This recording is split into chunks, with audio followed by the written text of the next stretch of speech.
Kolkata lady doctor హత్యాచార ఘటనపై తీవ్ర విమర్శలు ఎదుర్కొంటున్న మమతా బెనర్జీ ప్రభుత్వం సమస్యను పరిష్కరించేందుకు కీలక చర్యలు చేపట్టింది. ఈ దారుణమైన ఘటనతో పశ్చిమ బెంగాల్ ప్రజల్లో ఆగ్రహం, భయం పెరిగింది. నిరసనలు మరింత పెరిగాయి. ఎందుకంటే మన భారతదేశంలో రేప్ కి గురైతే బాధితులకు వెంటనే న్యాయం దొరకదు. ఇది నిజం కూడా. ఒక్క ప్రియారెడ్డి విషయంలో తప్ప ఇంకే అత్యాచార ఘటనల్లో నిందితులకు సరైన శిక్షలు పడలేదు. ఆడవాళ్లకు సేఫ్టీ లేదు. రేప్ జరిగితే నిందితులకు సరైన శిక్షలు పడటం లేదు. కాబట్టి ప్రజలు భయపడుతున్నారు. సరైన న్యాయ వ్యవస్థ లేదని కోప్పడుతున్నారు. ఇక పశ్చిమ బెంగాల్లో అపరాజిత బిల్లు పేరిట మమతా సర్కార్ అత్యాచార కేసుల్లో దోషులకు జీవిత ఖైదు విధించేలా కొత్త చట్టాన్ని ప్రవేశపెట్టింది. అత్యాచార కేసుల్లో విచారణ 10 రోజుల్లోనే పూర్తి చేసి శిక్ష విధించేలా ఈ బిల్లును రూపొందించారు. పశ్చిమ బెంగాల్ అసెంబ్లీలో ప్రవేశపెట్టిన ఈ బిల్లుకు ప్రతిపక్షం బీజేపీ కూడా మద్దతు తెలిపింది. నేను తీసుకొస్తున్న ఈ చట్టం వల్ల బెంగాల్ దేశానికి ఆదర్శంగా నిలుస్తుంది అని మమతా బెనర్జీ అన్నారు. ఈ చట్టం ద్వారా బెంగాల్లో అత్యాచార నేరాలు తగ్గిపోతాయని, రేపిస్టులకు కఠిన శిక్షలు అమలు చేయడంలో బెంగాల్ ముందు వరుసలో నిలుస్తుందని ఆమె పేర్కొన్నారు.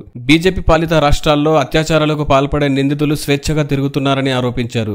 యూపీలో హత్రాస్, ఉన్నావ్ రేప్ ఘటనలను ఆమె ప్రస్తావించారు. బెంగాల్ గవర్నర్ అపరాజిత బిల్లును వెంటనే ఆమోదించాలని మమతా డిమాండ్ చేశారు. మరోవైపు ప్రధానమంత్రి మోదీకి 2 సార్లు లేఖ రాసిన కేంద్రం నుంచి స్పందన రాలేదని, కొత్త క్రిమినల్ చట్టాలు పార్లమెంట్లో హడావుడిగా ఆమోదించారన్న రాష్ట్రాలను సంప్రదించకపోవడం తగదని మమతా విమర్శించారు.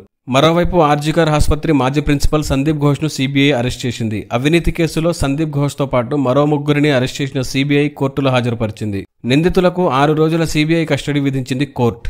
కోల్కతా లేడీ డాక్టర్ హత్యాచార ఘటనపై నిరసనలు కొనసాగుతున్నాయి. కోర్టులను న్యాయవాదులు బహిష్కరించారు. ప్రజల్లో ఆందోళనలు పెరుగుతున్నాయి. మొత్తం మీద ఈ అపరాజిత బిల్లు పశ్చిమ బెంగాల్లో అత్యాచార నేరాల నియంత్రణలో కీలకమైన పాత్ర పోషించగలదా లేదా అనేది త్వరలోనే తెలుస్తుంది.